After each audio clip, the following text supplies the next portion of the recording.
There appears to be some trepidation regarding South Africa's upcoming 2015 budget.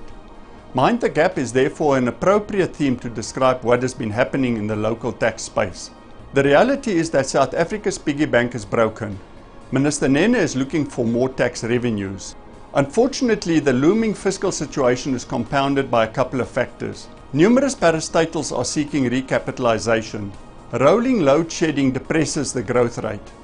This is resulting in ratings downgrades. Civil servants are asking for a 15% wage increase. Simultaneously, commodity price meltdowns mean that mining and petrochemical companies will contribute less in tax despite all the other factors. The revenue target for 2015-16 therefore goes up by 10.2% and for 2016-17 by 10.4%.